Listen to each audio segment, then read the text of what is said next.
মেক্সিকোর বিপক্ষে ৩-২ গোলের একটা জয় পাওয়ার পর ব্রাজিল এবার নিজেদের দ্বিতীয় প্রস্তুতি ম্যাচ খেলার জন্য ইউএসের সাথে আগামী বৃহস্পতিবার বাংলাদেশ সময় সকাল ৫টা বাজে মাঠে নামছে। এখন কথা হচ্ছে যে মেক্সিকোর সাথে হয়তোবা ব্রাজিল ঠিকই জয় পেয়েছে, কিন্তু ব্রাজিলের যে প্রবলেমগুলো সেই বিশ্বকাপের পর থেকে ফেস করতেছে সেই প্রবলেমগুলো এখনও রয়ে গেছে দলের মধ্যে, যেটা আসলে কোপা আমেরিকার আগে বেশ শঙ্কার জায়গা। তাই হয়তোবা দরিভাল জুনিয়র মেক্সিকো এবং ইউএসের সাথে দুইটা প্রস্তুতি ম্যাচ রাখছে, যার মধ্যে দিয়ে তিনি এটাই বুঝতে পারবেন যে দলের মধ্যে এখন বর্তমানে কি প্রবলেম চলছে এবং কোথায় সে প্রবলেম সলভ করতে হবে, সেটাই হয়তোবা দরিভাল জুনিয়র এই দুইটা ম্যাচ থেকে ফাইন্ড আউট করতে পারবেন এবং সেই অনুযায়ী দলকে আগামী কোপা আমেরিকার জন্য প্রস্তুত করতে পারবেন।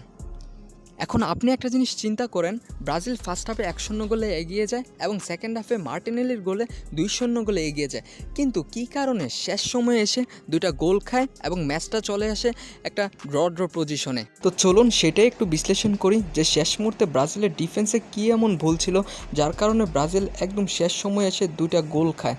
যখন মেক্সিকো ব্রাজিলের ফাইনাল থার্ডে ছিল তখন এই প্লেয়ারটার কাছে যখন বল ছিল, এখানে একটা স্পেস তৈরি হয়েছিল আর ওই স্পেসটা লক্ষ্য করে এই প্লেয়ারটা একটা রান ক্রিয়েট করছিল।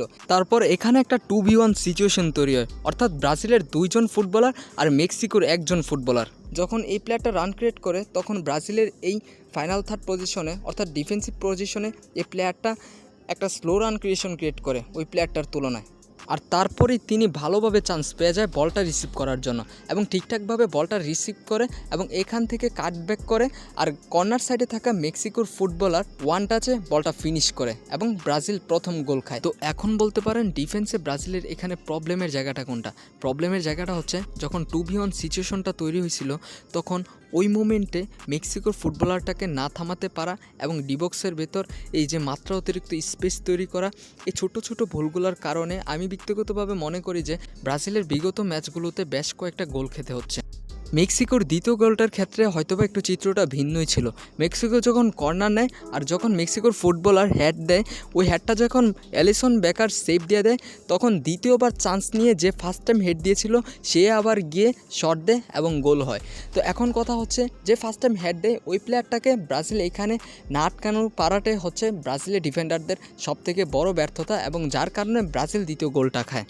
কিন্তু শেষ পর্যন্ত এনরিকের দুর্দান্ত একটা হেডিংয়ের গোলে ব্রাজিল 3-2 গোলের একটা সুন্দর জয় পায়। কিন্তু জয় পাওয়ার পরও ব্রাজিলের দলের যেই ডিফেন্সিভ লাইনের এই প্রবলেমগুলো আছে, অবশ্যই আশা করি দরিভাল জুনিয়র কোপা আমেরিকার আগে এই প্রবলেমগুলোর সমাধান অবশ্যই তিনি করবেন এবং এই সমস্যাগুলো কাটিয়ে আশা করি ব্রাজিল একটা সুন্দর দল নিয়ে কোপা আমেরিকাটা শুরু করবে, সেটাই আশা এবং সেটাই প্রত্যাশা। তো এখন কথা হচ্ছে ইউএসের সাথে ব্রাজিলের শেষ পর্যন্ত স্টার্টিং লাইন আপটা কেমন হতে পারে সেটা একটু বলি। হয়তোবা নিজেদের শেষ প্রস্তুতি ম্যাচে এবার এলিসনকে বসিয়ে ব্যান্তকে রাখতে পারে এবং ডিফেন্সে থাকতে পারে দানিলো, মার্কোনুস, বেরাল্ডো, বোয়েন্ডাল এবং মিডে আসতে পারে জাও গোমেস, পাকুয়েতা, গুইমারাস এবং দুই উইঙ্গার হিসেবে আসতে পারে রাফিনা, ভিনিসিয়াস জুনিয়র এবং স্ট্রাইকারের ভূমিকা শুরু থেকে থাকতে পারেন রদ্রিগো।